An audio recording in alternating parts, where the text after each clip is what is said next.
Olá pessoal, mais uma vez, em mais um momento, vamos iniciar a nossa aula de hoje sobre a Primeira Guerra Mundial. Alguns alunos já me perguntaram, professor, o que causou a Primeira Guerra Mundial? E a resposta para essa pergunta é o seguinte: não existe somente uma resposta para essa pergunta. São vários os fatores. Por exemplo, o fator número 1 que causou a Primeira Guerra Mundial é o neocolonialismo, o imperialismo no século XIX. Né? Aquelas disputas econômicas, políticas entre os países europeus em direção à Ásia e à África em busca de mercado consumidor e de matéria-prima.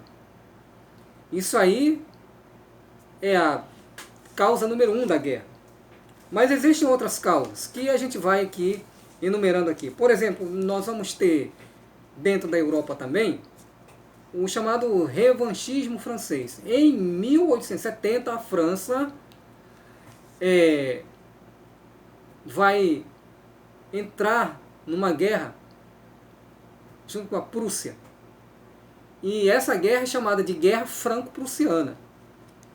A França vai perder territórios, vai ficar arrasada economicamente, né? Então vai surgir nos franceses um sentimento muito grande de nacionalismo e de revanche em relação à Alemanha, que é amiguinha da Prússia e da Áustria-Hungria. Possui o mesmo ramo étnico e linguístico, né?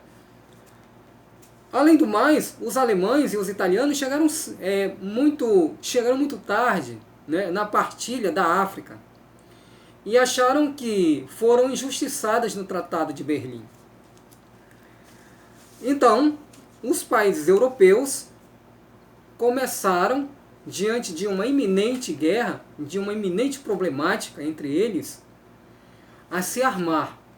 E aí nós vamos ter mais uma causa da guerra, é a chamada paz armada, uma falsa paz.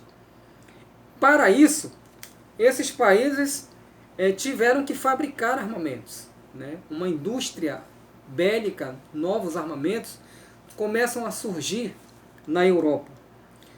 Começaram a modernizar os seus exércitos, fortalecer os seus exércitos, alistamento militar obrigatório, investimento em produção de armas a gente já falou, né? Em 1884 foi criada, ou melhor, foi desenvolvida nos Estados Unidos uma metralhadora por um americano chamado de Harry Mazin. Então essa metralhadora era muito pesada ainda, mas assim, ela é muito mais para defender. No entanto, vai causar muitos estragos e ela vai sendo desenvolvida. Os países da Europa, então, começaram a se organizar em alianças, né?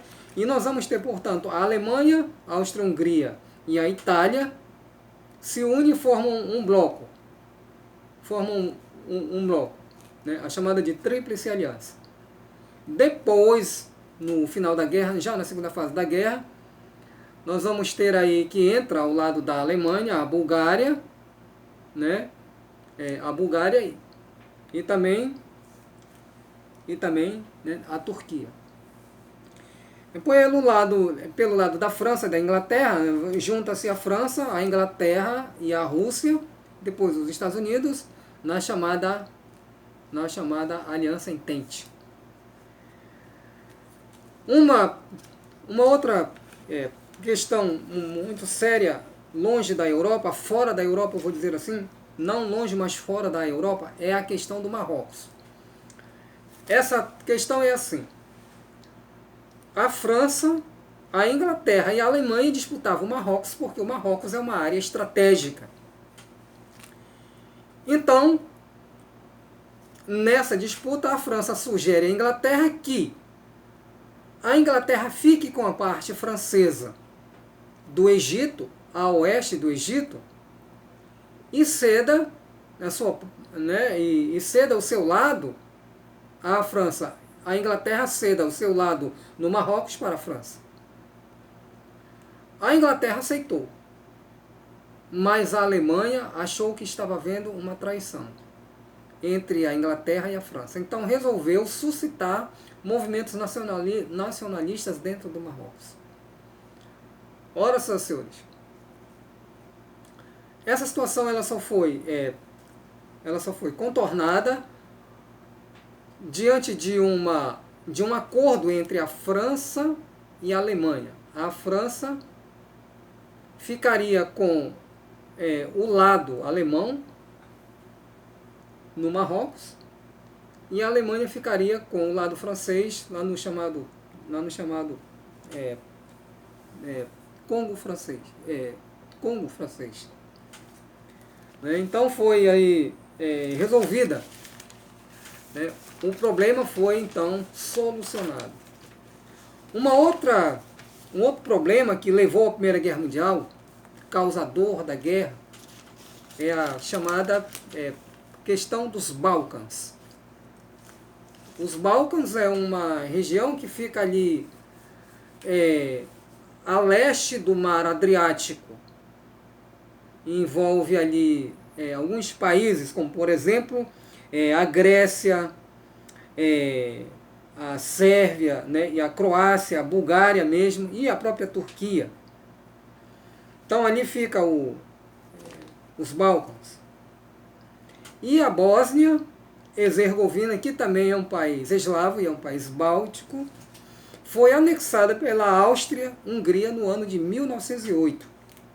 A Bósnia Herzegovina, né, um país de origem eslava, vai ser anexado por um país de origem germânica, no caso, a Áustria-Hungria. No ano de 1821, a Grécia, que até então pertencia a um grande reinado, o Império Otomano, vai se tornar independente. E em 1872, a Sérvia, Montenegro e Romênia vão se proclamar também independentes desse império sobre, eu vou dizer assim, né, a proteção da Rússia. Bem, o que está acontecendo ali? Ocorre ali que naquela região chamada de Ásia Menor, nós tínhamos ali, né, o Império Otomano. E também a gente vai ter mais para cima, para a Europa, o Sacro Império Romano Germânico, que no final do século XIX vão estar se desintegrando esses impérios. E a Alemanha possui forte interesse, e a Rússia também forte interesse, em algumas regiões desses impérios que estão se desintegrando. Por exemplo, a Alemanha tem interesse no norte, né, da Península Balcânica, porque tem petróleo. A Alemanha desejava construir uma estrada chamada de Berlim-Bagdá, anulando a Rússia, né? Imagina o que é no Oriente Médio, uma estrada de ferro entre o Oriente Médio e a Alemanha, pelo meio dos países eslavos. Anularia a Rússia ao norte. E a Sérvia era patrocinadora de uma ideia chamada da Grande Sérvia. A Grande Sérvia, que incluía a Bósnia, já anexada à Áustria. É muito complicado, né, a situação dos países europeus e do norte, ali do leste europeu, no final do século XIX e início do século XX. Nesse momento, a Alemanha, então ela se diz a grande protetora dos países germânicos, de língua germânica, de origem germânica. E a Rússia se diz a grande protetora dos países de origem eslava, né, e de língua eslava. Muito bem. Vamos tratar da guerra.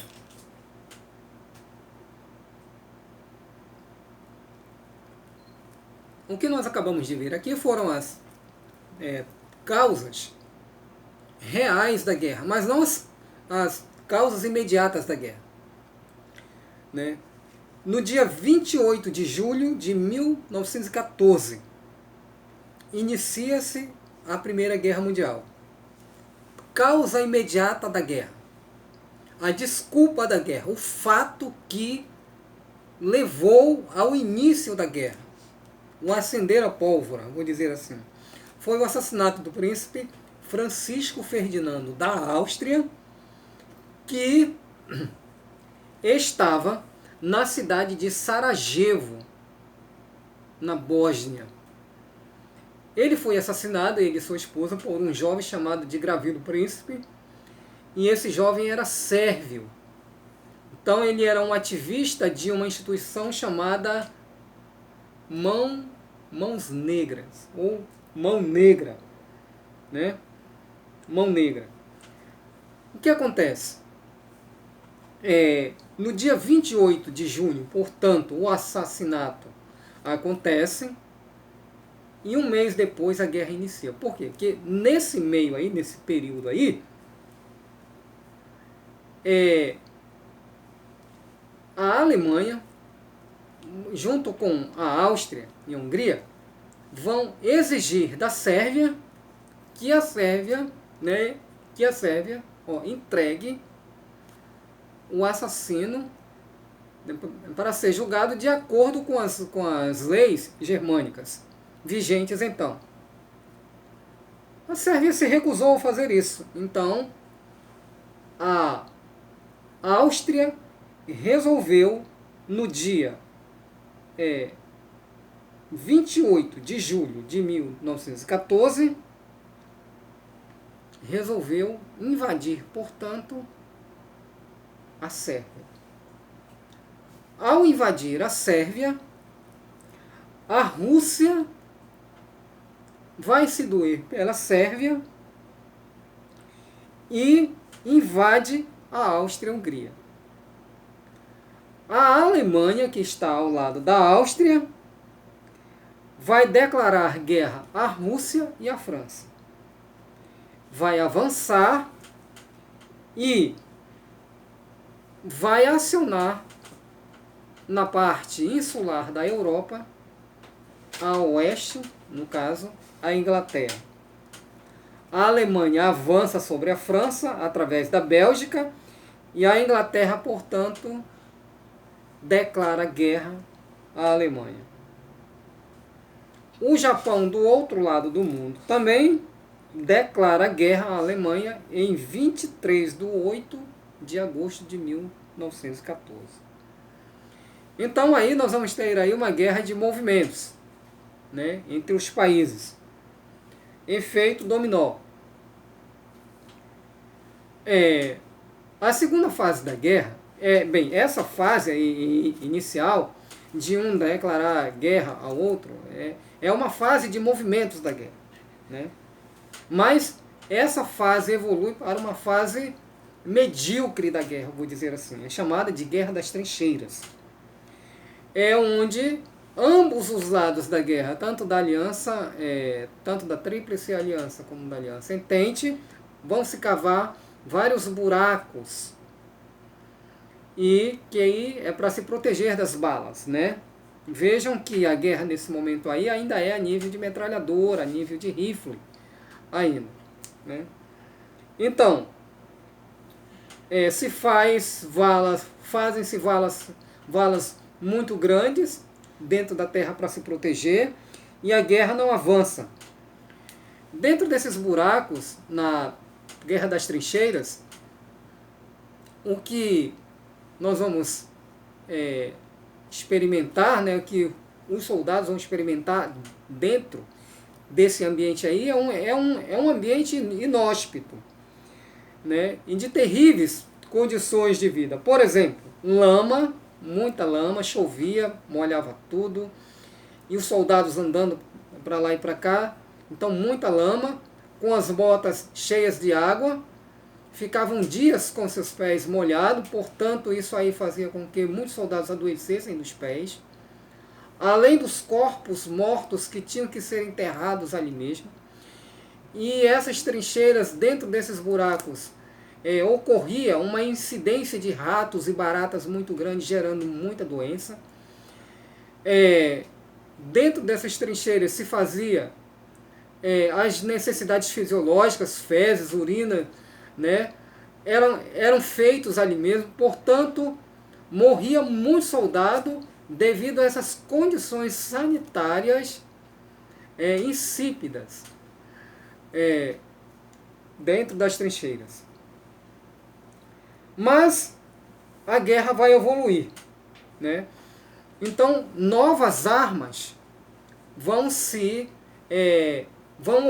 ocorrer, vão entrar em cena nesse momento. Nós vamos ter metralhadoras em evolução, nós vamos ter aviões, gás, né, lança-chamas, nós vamos ter grandes e pesados tanques de guerra e 1 milhão de soldados americanos a partir de 1917. Os homens entraram na guerra, né? A classe dominante projeta a guerra e os soldados, né, os trabalhadores lutam na guerra, deixam suas esposas em casa. Então, a Primeira Guerra Mundial é também uma guerra que vai proporcionar a emancipação feminina, porque enquanto os homens estão na guerra, as mulheres estão na fábrica trabalhando, produzindo armas, produzindo alimento, produzindo gêneros das mais diversas necessidades, eu vou dizer assim, né? Nas mais diversas situações, as mulheres agora vão estar envolvidas na produção. Saíram de casa e foram para o trabalho. Muito bem.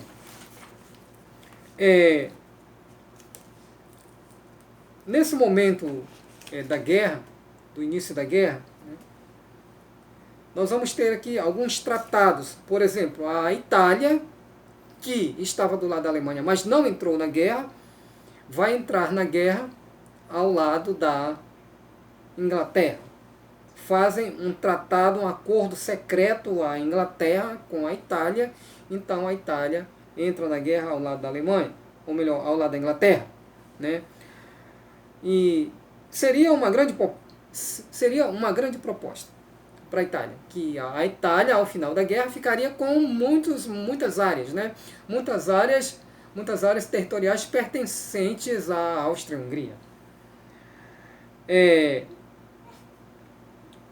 No mês de abril, um ano depois da guerra, do início da guerra, a Itália entra na Primeira Guerra Mundial ao lado da Tríplice Entente. Abril de 1917, 2 grandes fatos acontecem. A Rússia sai da guerra devido à Revolução Bolchevique, né?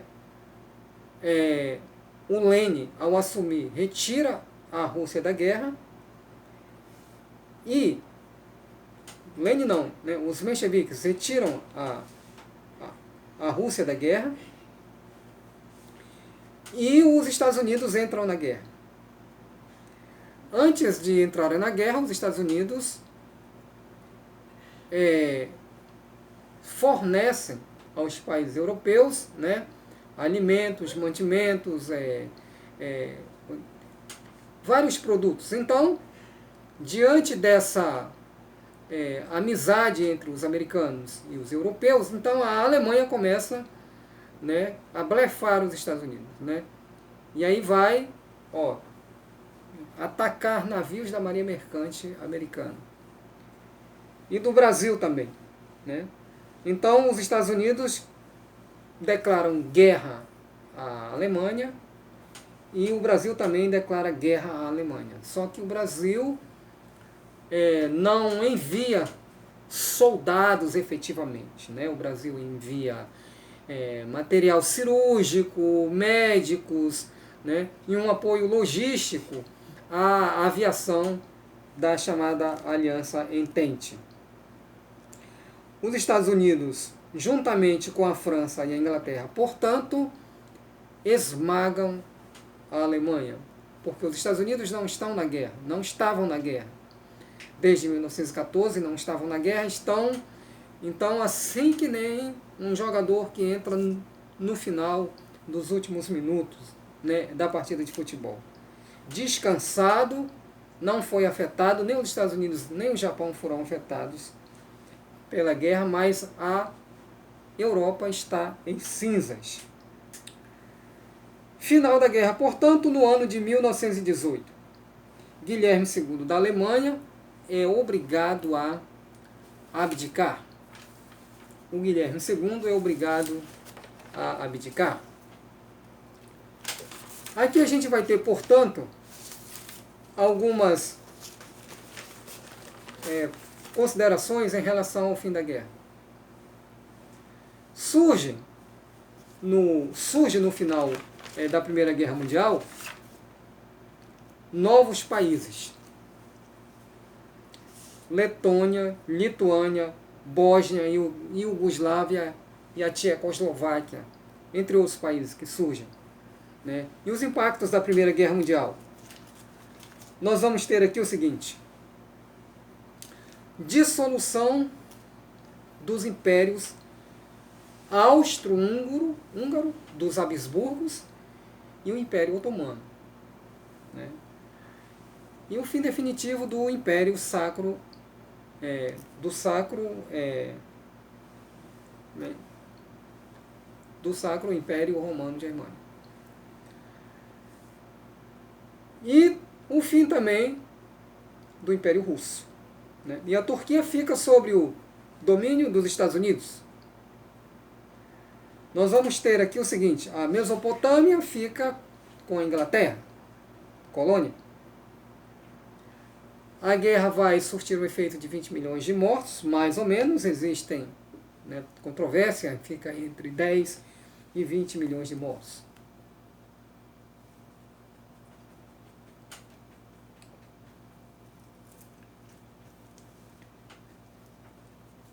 Milhares de mutilados. Europa nas cinzas.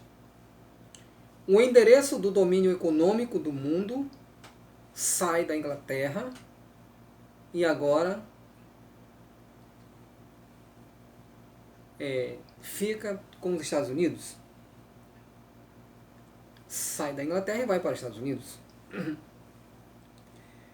Se desloca, né, da Europa para a América do Norte. E os americanos, na pessoa do presidente Wilson Woodrow, então ele vai escrever, né, os chamados 14 pontos de Wilson para finalizar a guerra. Esses 14 pontos de Wilson, eles têm mais a ver com a penalização da Alemanha. Então, aqui vai ocorrer, né, na Primeira Guerra, vai ocorrer alguns tratados. Nós só ouvimos falar muito do Tratado de Versalhes, né? Mas nós vamos ter, por exemplo, né, o Tratado de Brest-Litovsk, de 1917, entre a Inglaterra, entre a Rússia e a Alemanha. Com esse tratado, a Rússia sai da guerra. O Tratado de Versalhes, de 1919, e esse tratado vai estabelecer o seguinte, que a Alemanha foi a grande, né, culpada pela guerra. Restrições à Alemanha, portanto, 100 mil soldados, não poderia fabricar armas, né, não poderia produzir armas.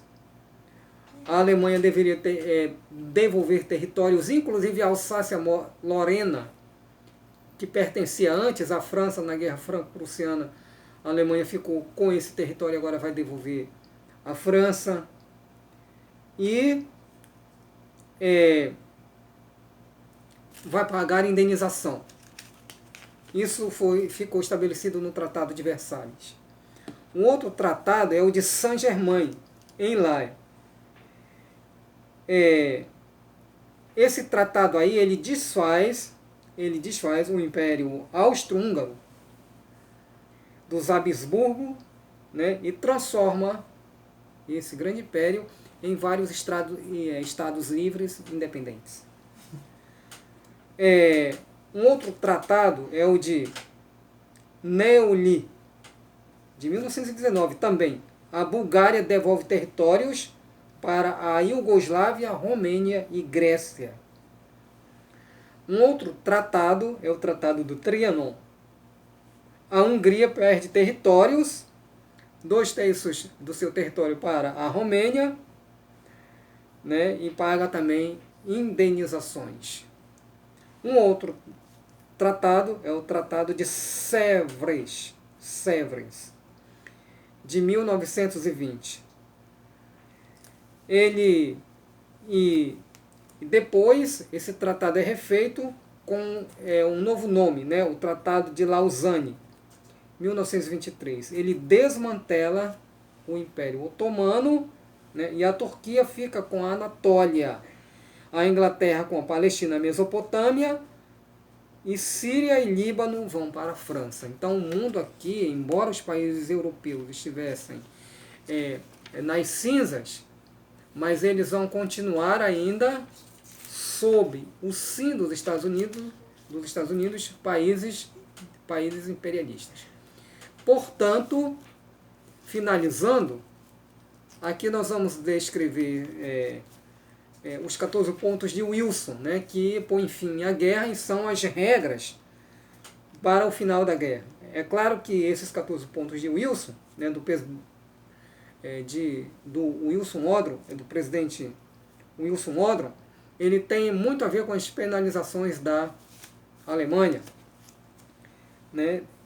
E segundo o primeiro ponto, né, os países colonialistas deviam fazer acordos abertos, né, pactos abertos, livre navegação nos mares, exceto em época de guerra, remoção das barreiras econômicas, né, a quem garantisse paz.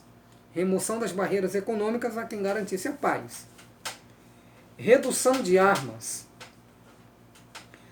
Ajuste livre e também, né, imparcial com as colônias. Os colonizadores deveriam conversar com os colonizados. Evacuação alemã da Prússia e da Bulgária. O sexto e o sétimo. Devolução pela Alemanha da Alsácia-Lorena à França. Isso aí a gente já falou. Reajuste nas fronteiras da Itália. A Itália que entra na guerra ao lado da Inglaterra, né, com a promessa de ganhar áreas territoriais ao sul da Alemanha, da Áustria, Hungria ali, não ganha nada, ao contrário, perde territórios. Reajuste nas fronteiras da Itália, portanto. 9. Divisão do Império Austro-Húngaro em vários países autônomos. Evacuação das tropas alemães dos Balcãs. Dissolução do Império Turco Otomano, a gente já falou sobre isso aí também. Independência da Polônia, né? Esse país,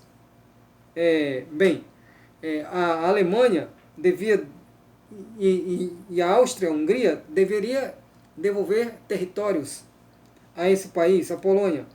E a criação da Liga das Nações em 1919. Importante salientar que essa Liga das Nações, finalizando, né, foi idealizada pelos Estados Unidos, mas os Estados Unidos não fizeram parte da Liga das Nações. Não quiseram fazer parte da Liga das Nações, né? E os Estados Unidos, na realidade, foi o grande beneficiado da guerra. Os Estados Unidos foram um grande beneficiado da guerra. E do outro lado do mundo também, o Japão foi um grande beneficiado, porque o Japão vendia produtos, né, aos europeus durante a guerra, os seus produtos, da sua indústria, assim como os americanos. Né? O Brasil, com uma pequena participação. Na realidade, a Primeira Guerra Mundial, ela encerra em 1918, mas os historiadores, e eu estou de acordo, que não se pode dizer que o final da guerra em 1918 foi o fim da Primeira Guerra. O que nós vamos ter aqui a partir de agora é um momento de reabastecimento, é um momento de revitalização da Europa até iniciar a Segunda Guerra Mundial, com uma Alemanha que tinha ficado humilhada, uma Itália humilhada, enfraquecida, vão fazer surgir na sua organização política o nazismo e o fascismo, que vão desencadear a Segunda Guerra Mundial. Muito, muito obrigado.